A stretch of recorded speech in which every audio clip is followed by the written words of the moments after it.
आणि आता एक राजकीय बातमी आहे। 2019ला कट्यार पाठीत घुसलीचा प्रयोग झाला असं देवेंद्र फडणवीस यांनी म्हटलंय। तर 2022ला आम्ही देखील आता होती गेली कुठे असा प्रयोग केल्याचं देवेंद्र फडणवीस म्हणाले। तर सीएमच्या मानेचा पट्टा दिसला की सिंहासन सिनेमा आठवतो असा टोला देखील देवेंद्र फडणवीस यांनी लगावलाय। आणि आताच्या मुख्यमंत्र्यांना पट्ट्याची गरज लागत नाही। नाट्य परिषदेच्या माध्यमातून उपमुख्यमंत्री देवेंद्र फडणवीस यांनी नाव न घेता उद्धव ठाकरे यांच्यावर जोरदार निशाणा साधला। मी केल्या त्यांना प्रेक्षकांचा आशीर्वाद मिळतो तसा आम्हालाही मिळतो। ज्यांनी केवळ नाटकं केली त्यांना लोक घरी बसवतात। म्हणजे महाराष्ट्राने बघितलं 2019 साली प्रयोग झाला, कट्यार पाठीत घुसली, काळजात नाही पाठीत घुसली।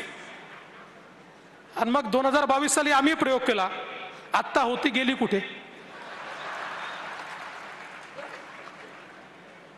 त्याच्यामुळे अशा प्रकारचे प्रयोग हे चालूच असतात। आम्हाला देखील परिस्थिती अनुरूप नाटक किंवा सिनेमाचं स्मरण होतं।